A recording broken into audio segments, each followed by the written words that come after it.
پاکستان کے اندر polio teams پر حملے ہونا اور پولیو کا خاتمہ نہ ہونا اور نگران حکومت پر وزیر اعلیٰ سندھ کا ملبہ ڈالنا اور کے پی کے حکومت کو خاتون اول آصفہ بھٹو کی تنقید کیے جانے کے بعد پولیو ورکرز کی تحفظات کے لیے وفاق یا صوبائی حکومتیں آج تک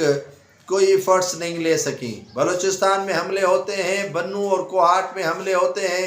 اور دیگر جو علاقے ہیں وہاں پر پولیو ورکرز کی ٹیموں کے ساتھ زیادتیاں ہوتی ہیں اور حملے ہوتے ہیں، لیکن جو صوبائی حکومتیں دعوے کرتی ہیں کہ ہم نے تحفظ کے لیے 17,000 جو ہے وہ پولیس اہلکار تعینات کیے ہیں، لیکن کہیں پر بھی وہ پولیس کے اہلکار نظر نہیں آتے ہیں۔ پولیو ورکرز ٹیمیں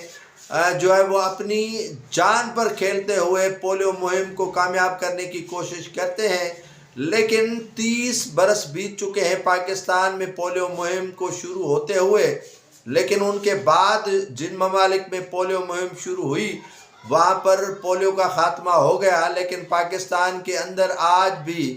61 سے 62 جو ہے وہ پولیو کے کیسز نمودار ہوئے ہیں اور سندھ میں 17 کے قریب جو ہے وہ پولیو کیسز جو ہیں وہ ظاہر ہوئے ہیں، پازیٹیو ہوئے ہیں۔ تو پاکستان کے اندر پولیو کے خاتمے کے حوالے سے جتنی انیشیٹو حکومت کو لینے تھے انہوں نے نہیں لیے۔ عالمی اداروں نے بھرپور پولیو کے خاتمے کے لیے سپورٹ کی، لیکن حکومت نے غیر سنجیدگی کا مظاہرہ کیا جس پر عالمی ادارے بھی ہاتھ اٹھا کر چلے گئے۔ اب پاکستان کی گورنمنٹ چاہ رہی ہے کہ پاکستان کے جو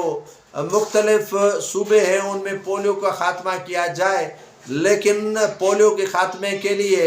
جو منسلک ادارے ہیں وہ سنجیدگی کا جو ہے وہ عالم یہ ہے کہ پولیو کے حوالے سے جو خواتین پولیو ورکر پولیو کے قطرے پلانے کے لیے جاتے ہیں تو ان کو تحفظ فراہم نہیں کیا جاتا۔